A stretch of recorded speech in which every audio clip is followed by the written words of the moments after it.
listening to the IELTS podcast. Learn from tutors and ex-examiners who are masters of IELTS preparation. Your host, Ben Worthington. Hello there, IELTS students.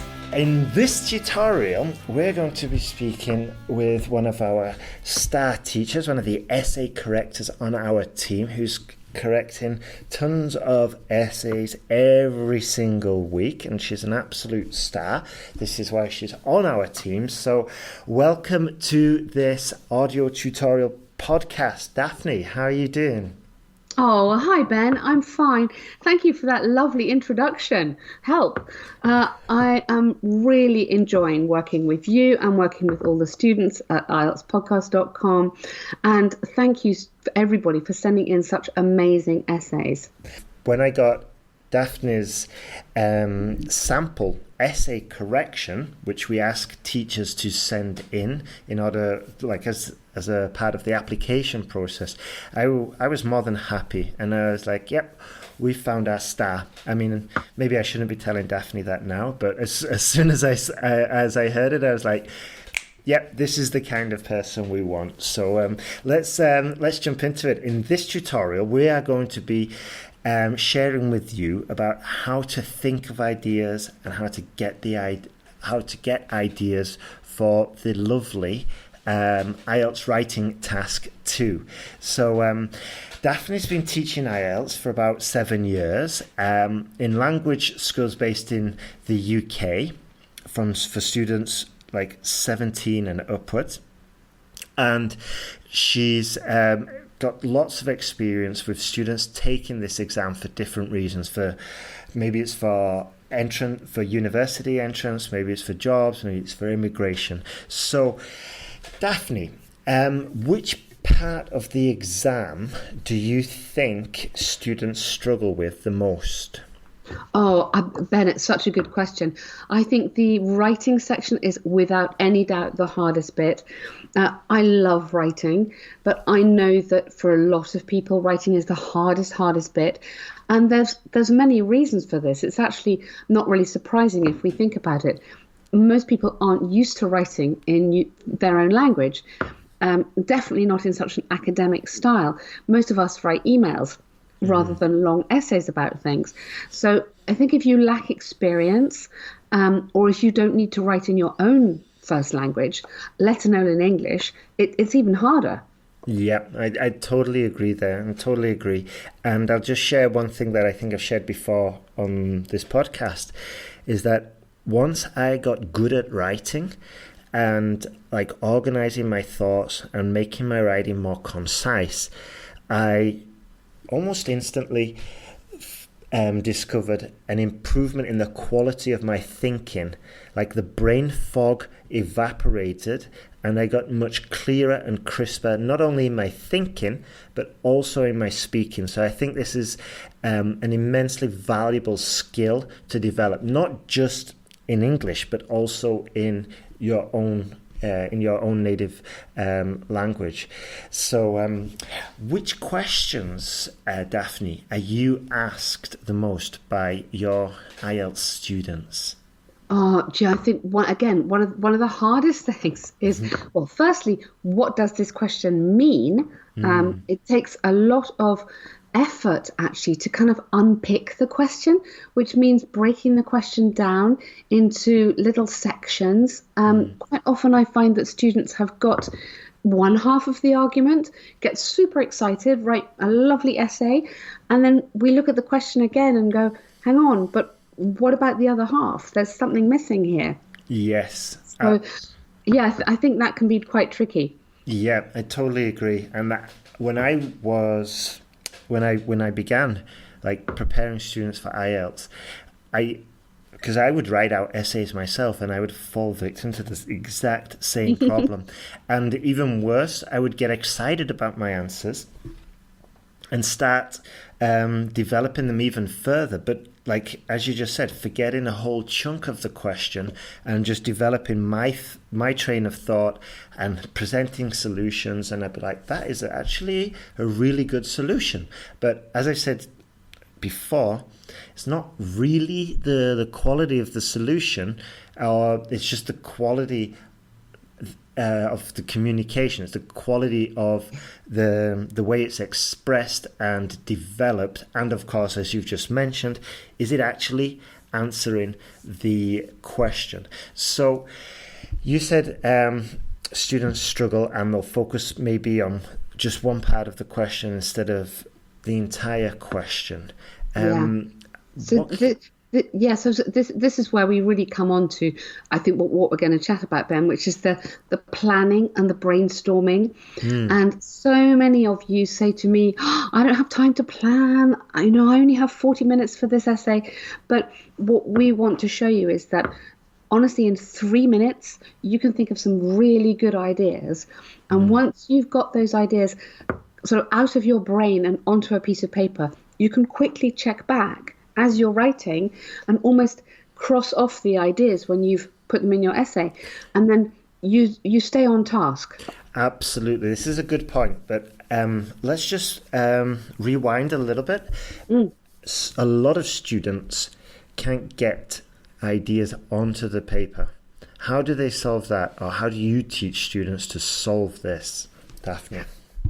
There's two elements to this. The first element is something that you can start doing right now. If you know you're going to do your exam in the future, even if your exam is in 2 weeks' time, it is not too late. So we would suggest start getting informed. So the key part of your IELTS preparation is reading anything you can. So this obviously helps with the reading section as well, because you will get faster at reading. And you're thinking about what you're reading at the same time. So anything you can read, like magazines, online material, we love National Geographic, but think about what you're reading. Don't just sit there scanning through. Think about what you're reading. If you're traveling a lot, listen to podcasts, listen to the radio. So I listen to radio, the World Service, BBC, and the content is very diverse. So that can give you some ideas. So you think, you question your own opinion, and you can even make a note of some good vocabulary as you go along. Absolutely, yes. This is the point that I was going to mention, that sometimes sitting there watching a movie in English or listening or just reading a good book and sort of like passively doing it is better than nothing. But the real stars and to get more sort of like bang out of each hour that you put in to your preparation, if you're actively reading, so you grab a pen and you start attacking that newspaper and circling vocabulary, or if you're reading online, like highlighting it, copy pasting it into a vocabulary file, or writing it down pen and paper. It's probably better to write it down pen and paper because you've got more sort of like senses involved, the sense of touch there, and you're writing it down and spending more time dwelling on that vocabulary phrase, and you're learning in context as well. I completely agree. One teacher said to me ages ago, when you read, you need to have a pen or pencil in your hand, and the pencil should be touching the page you're reading. And I don't know if this is scientific, but the thought was that literally because your brain is sort of in contact, therefore, with the actual page, you are actively reading, which is what you're saying. It's active rather than passive. Exactly. And I knew a tutor who specialised in learning difficulties especially with dyslexia, and what she recommended was, like, for spelling tests, is that you actually get the word that you want to learn and you print it out, maybe like in a really big font, or you just write it out in a big font. So maybe you have one word per A4 sheet of paper, and you just while you're saying it, you go over the letters, and you sort of, with your finger as you're saying it, to get a deeper understanding, to internalize it, and to increase the amount of senses. You're kind of printing it into your brain, aren't you? Exactly. Yeah. And she said she was getting some really good results from that. But the point Daphne and I are making is, like, the more senses you can get involved, and the more chance, the higher the chances that you'll remember it, and also, it's just much better use of your time if you can actively read or actively Absolutely. listen rather than Yeah. do it passively. And just one thing that I would like to mention, that of course we're all human, and sometimes, I don't know, listening to the BBC or National Geographic and IELTS topics are not, can sometimes be a bit draining, and sometimes we just want to escape into somewhere else and I don't know, watch an exciting film or whatever. This is okay as well, but what I wanted to mention was that if you can get lost into an addictive book, like a turn pager it's called, this is really good, because all of a sudden you've got to finish this book, so you put it in 5 hours, 6 hours, just desperate to find out the story, desperate to find out the end, and you forget that you're learning English. And this is also a good state to be in, because it's not then a chore. It's like your leisure activity, and you're practically hooked, which is... And that's so true. And all the time you're reading like that, you are just on I know this is more on a vocabulary sort of lexis level, but all the time you're doing that, you're noticing collocations, which are the words that go naturally together, and you're noticing fragments, which might be 4 or 5 words which naturally sit together. And if you can get these nice collocations or fragments into your exam, that shows the examiner that you have a really natural command of the language. It's a good thing to do. Absolutely, yeah, totally agree there. So let's get back to IELTS. And so we just sort of outlined a summary there for getting ideas, for filling your brain with information on IELTS topics. Just one last thing I'd like to mention is questions. Find some recent Task 2 questions and go through, and if you can't get an answer for each one, if you don't have an opinion on each of those questions, jump online and research that specific area.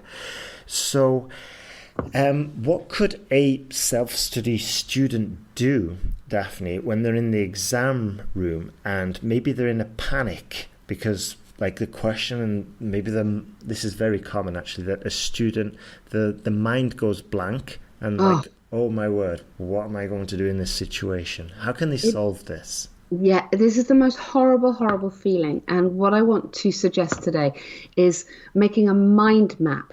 Now, you may have done mind maps at school. A lot of people love them. Some people don't feel too confident with them. And I must confess, I wasn't a fan until a tutor of mine said, you need to do a mind map. And I started doing them, and it really, really worked for me. So let me show you how this works. Mm-hmm. So I've got a question here, Ben. This is about uniforms. So the question says, uniforms should be compulsory in the workplace. To what extent do you agree or disagree with this statement? Okay, so yeah, I mean, we all have maybe some ideas, but I'm thinking, help, exam, quick, what do I do? And so again, with my pencil and a bit of rough paper, I'm going to draw a circle in the middle, which is called uniforms at work. So that's basically what the question is asking me about. Mm-hmm. And then I'm going to draw other little circles around it and label the circles. Now, the more you do this, the more you will get to know what the circles are. So this can be quite quick. So it may be past, as in what did people do, present, what people do now, and the future. As often we forget to think about the future, but this can be a really important sort of aspect. So these all relate to time. And then there's other little circles on the other side, which could be personal or international. It could be, to go with the more sort of topics, could be science, politics, education, economics. So there's all sorts of different circles which you can label, and we'll write this down for you. Don't worry. So you can copy it out for yourself. So I'm thinking, let's get back to this question. In the education box, I'm immediately going to put school uniforms. So I went to school in England, and in England it is compulsory to wear school uniforms. So I know I can talk about this. I know in a lot of countries you don't have uniforms. So I think that's going to be quite a good point to make. I'm also going to put in another box to do with the military and the police. So good point. Yeah. Because some people have to wear a uniform. They might not like it, but they have to wear it. Daphne, sorry, just to interrupt you. So Daphne mentioned a really good point there, that she said, okay, in England, we have to wear uniforms at school. It's compulsory. But maybe in your country, it's not compulsory. And what I want to mention here for the listeners is that, so this is a point. Even if you didn't wear uniforms in your country, mention that. But don't say, in my country, we didn't wear uniform, or we don't wear uniforms. You just say, in a lot of countries, especially Asian countries, uniforms are not compulsory at school. It's a valid point, because you don't have to wear uniforms to answer this question. We're just brainstorming ideas, and maybe you can develop it further. But what I'm trying to say is, don't just throw it out there. Don't just get rid of it. It could be a valid point in your argument. Absolutely. I think you're right, Ben. And actually, let's pick up on that one, because even if you think, I have nothing to say, if you think back to what you had at school, so you're thinking about your past in a way. You go back to those circles which had past and present in. You think back that you used to have uniform, and you know that on the international side, some people don't have uniform. You can immediately start thinking, well, actually, why did I have uniform, and was it a good thing, and what difference does it make? And the thinking in the UK is that all students should be the same in terms of what they look like, but it's also the discipline of you are working, therefore you're wearing work clothes.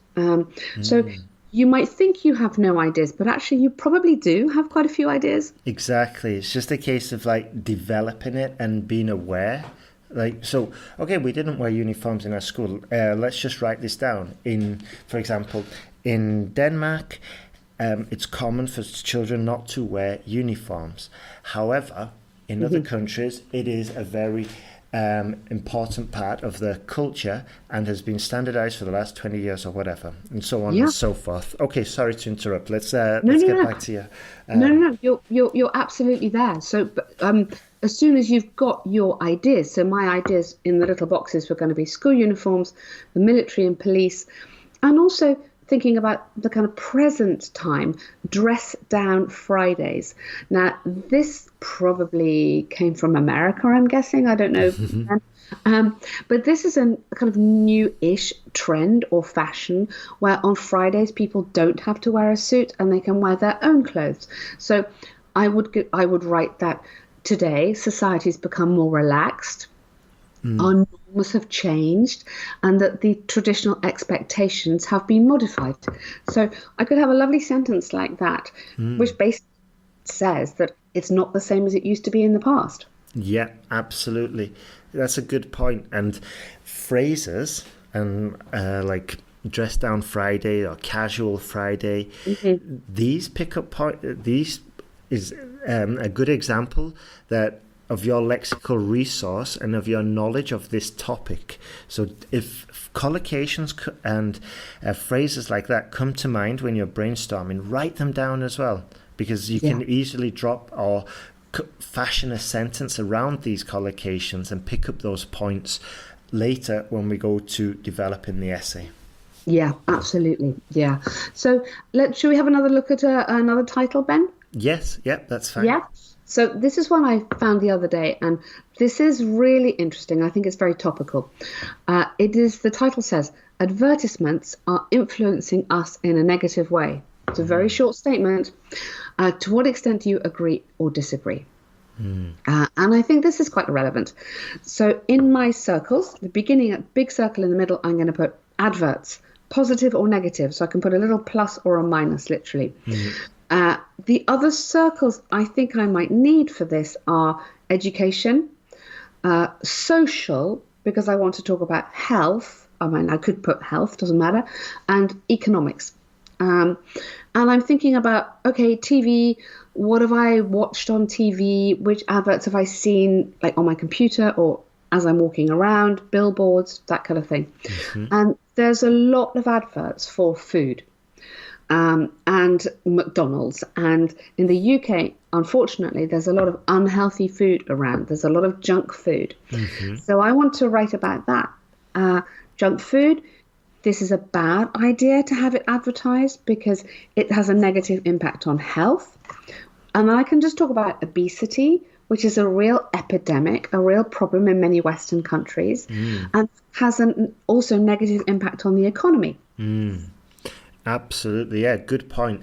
And I just want to jump in here that what you just heard there was Daphne developing the argument. And this is a very important part of any Band 7 or higher IELTS essay, is your ability to develop the argument. So just to recap there, we're talking about advertisements, and we're talking about food industry advertisements such as, and it's important to drop in that example because then it becomes much more, it makes your argument much stronger. So it kind of grounds your essay, if you know what I mean. It gives your essay, it's real. It's not just what we call airy-fairy sentences. Exactly. So I could say there are lots of advertisements in the UK food industry. That's fine. But if I can give you an example and pinpoint an actual company that does a lot of these advertisements, now I'm using irrefutable logic in my argument and irrefutable real-world examples, and it just makes my argument much stronger. So just to recap, we're talking about advertisements, good or bad. I'm going to say it's bad in this part of my idea generation. Now I develop this idea. I say it's bad because some companies, especially the food industry, advertise perhaps too heavily, and this might have caused or might have contributed to the obesity epidemic and other disorders, other eating disorders such as bulimia or possibly even anorexia, so on and so forth. The only reason I mentioned those eating disorders or mention more eating disorders is because one, it's relevant, and two, I'm going to pick up points for the vocabulary and just for showing off to the examiner my knowledge of this kind of situation. But the point we're making here is that in the idea generation phase, keep your eyes open and your brain aware of a chance to develop an argument, because in my experience, these gifts of developing the argument, you have to be aware that and follow that train of thought, because it's not an easy task to develop an argument on command. That's so true, and a lot of it is your logic. And Ben and I, we're not talking about anything super intelligent. This is general knowledge, and we're kind of developing the argument down the stream, if you're down the river, if you see what I mean. It's like, what next? Okay, junk food. Okay, it leads to this. Okay, this. So when I'm doing some corrections, I may say to you, you need to develop your argument a bit more. And this is exactly what we mean. Yes, exactly. And there's another point. So that could be my first body paragraph, that one. And the second argument I would probably use is the power of some global companies. And I am going to name some here because then you will immediately know what I mean. I'm thinking Nike, Apple, Sony, Toyota. There's some super enormous giant companies out there. And some of them have almost cult status. People want the newest Apple phone. People want the newest Nike shoes.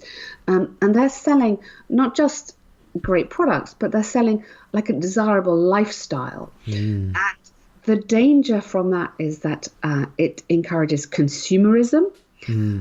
It is very tempting for people to buy things. If they buy things, then that might lead them into debt. And again, that has negative economic consequences. Yes, absolutely there. So that's another good example of developing the argument. So we're not going to talk about, I saw an advertisement yesterday for my local restaurant, because that nobody can really relate to that unless they saw the advertisement as well. But if we're talking about these sort of like big global companies, Toyota, Coca-Cola, Nike, and all the rest of it, then everybody knows about them. Unless you've been living in a cave for the last 50 years, you know about these companies and you know the marketing they do. And then what Daphne very clearly illustrated is like the dangers and the effects. So we had like the cult following, which would probably be a good phrase to drop into that essay. And then the negative consequences, which could be consumer debt. And when you were talking about this, Daphne, I started thinking about those payday loans and all this. But then I was like, actually, maybe I could be getting a little bit off topic if I go down that street and talk about consumer debt, payday loans, and high interest rates, and probably getting a little bit off topic. And this is an important thing that you have to be aware of when you're generating ideas. Although you've got to jump on this train of thought and ride it and get and take advantage of it to to get these ideas for your essay. Don't stay on the train too long that you miss your stop, so to speak. Because you can easily wake up. I like your analogy. It's quite easy. I think we've all done this, especially once you get to grips and you've really developed your idea generation muscle. Yeah, and I think actually, Ben, on that point, because it is very easy to get excited about something and keep going. I think just as a technical comment, in the exam, you can show the examiner you have the knowledge. So you could put, for example, despite the fact that some advertisements are genuinely designed to educate and spread a positive message, the dangerous impact of cult brands cannot be overstated, and the risk of because of the risk of consumerism and economic debt or personal debt.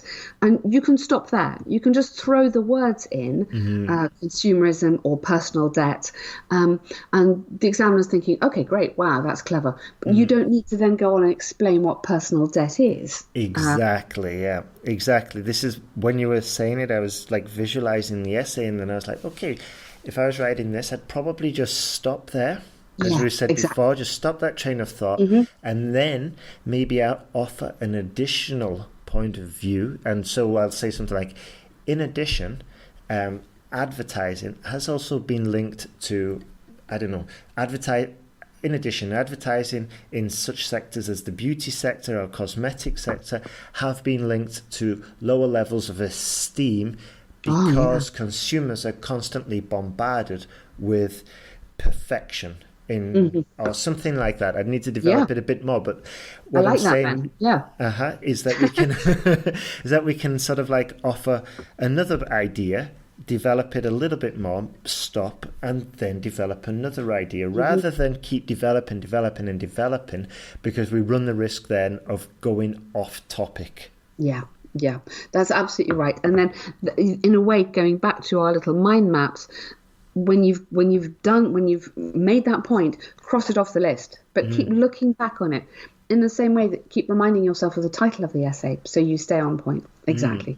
Absolutely, yeah. And I think in the online course, we encourage students to like dissect the question and build mind maps and brainstorm around sections of the question to assure yourself that you are staying on topic and that you're going to get full points for task achievement. Because when this breaks my heart when I see a really decent essay and it's good English and it's full of collocations, but it's like, I don't know, vaguely related to the essay, and I'm like, this isn't even, well, you could argue it's not even an English language requirement, because the English language requirement has been completed excellently because this is a beautifully written essay, but the student wrote about consumer debt, payday loans, and high interest rates, rather than the dangers of advertisements or the positive or negative parts of advertisement. So this is this is why it's incredibly important to stay on topic and make sure you're going to get full points for task achievements, and you're going to basically blow the socks off the examiner, make him sit up in his chair and think, wow, this student has skills. Absolutely. No, you are so right. You're so right. And so, I mean, for me, I think staying with this thing about making sure you're on topic and task achievement, the mind maps for me are very visual. So you can see what's happening rather than your planning being in your head, which I know a lot of people say, oh yeah, it's okay, I plan in my head, it's fine. If you plan in your head, you are much more likely to go off topic. But if you've got these ideas just in little circles, you can see where you're going in your essay, and you can literally picture it. So not only will you get better marks on the task achievement, but for the coherence and cohesion, it's going to be a lot better as well, because you are organising where you're going. Exactly. It's that's a key phrase there. The ability to organise your thoughts, and then just to write them down and then organise your thoughts. It increases your chances of writing a coherent essay exponentially. And just as a side note, I know I've heard of students who can do it in their head, and they say, and that's fine if you are confident and you've done it and you've been able to do it consistently and consistently generate high quality essays just by planning it in your head. That's fantastic. Then for you don't have to write an essay, but you don't have to mind map or brainstorm or anything like that. But in my experience, people who can do that are very rare. But they do exist, but they're very rare. And the other thing that I'd like to mention, that mind maps, I personally use mind maps a lot. I use mind maps pretty much every morning, but I call it a brain dump, and I just dump, just dump everything that's in my mind onto a piece of paper. So then my brain's empty and I can focus at the task in hand. So I'm also a massive fan of mind maps. Some students, just after talking with successful students, they said, no, I'm more of a linear thinker, so I just like to write down bullet points. That's fine as well. What we want to get across is that there's different ways to do this. You need to find out what works for you. But in our experience, and for a lot of people, mind maps are the way forward. But it's up to you. You've got to take responsibility for your own education and find out what works for you personally. You don't be a robot just following instructions. Yeah, it is. I agree with you, Ben. Obviously, that you can do it in a little picture. You can do it as a little arrows for one point to follow another point. Exactly. You can do it in a table. It doesn't matter. Yeah. I'll just mention one thing. In our online course, we're massive fans of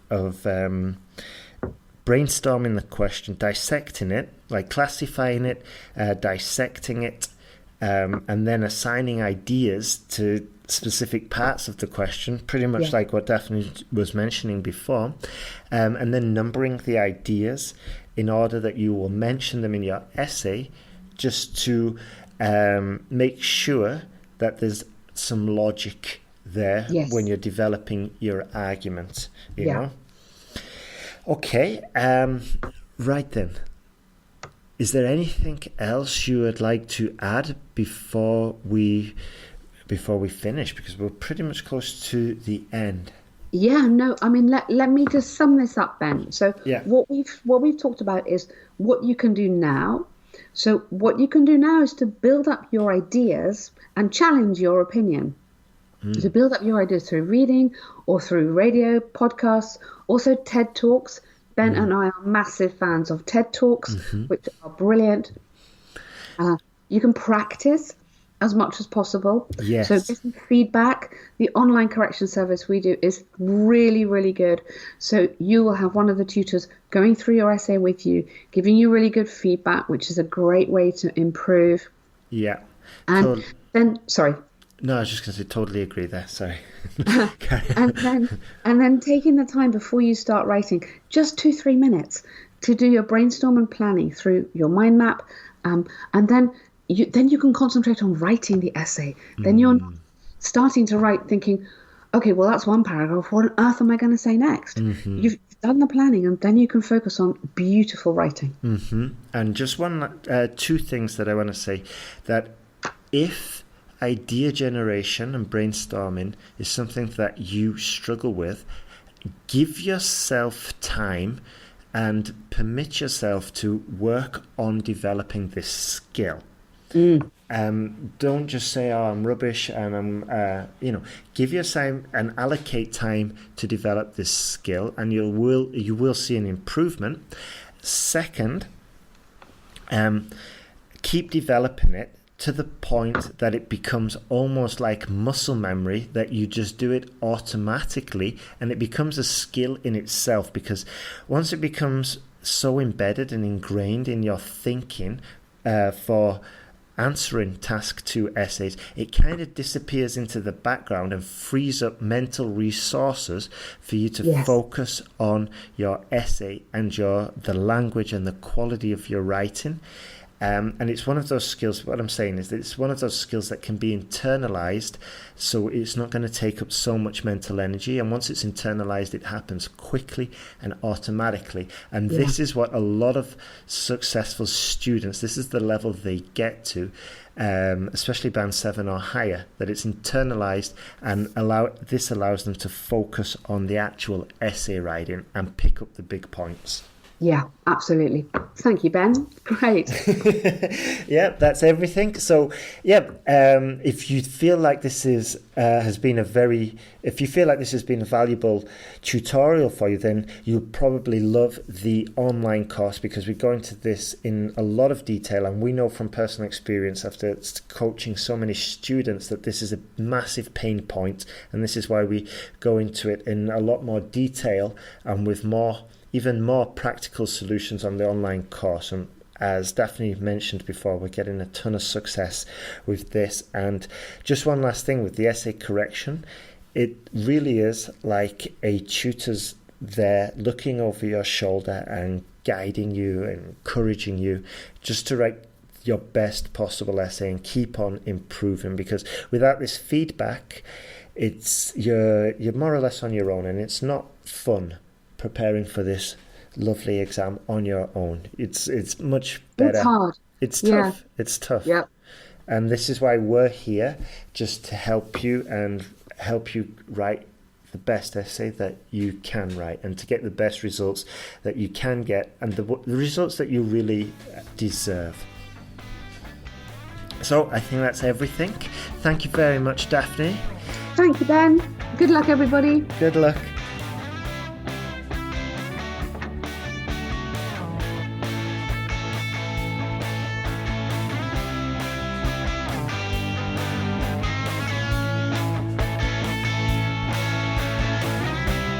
Thanks for listening to IELTSPodcast.com.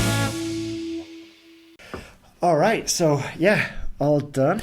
Thanks very much, Daphne. That's absolutely wonderful. What we can do now is that now we've kind of introduced you. Now I can cough. Get it out. Yeah.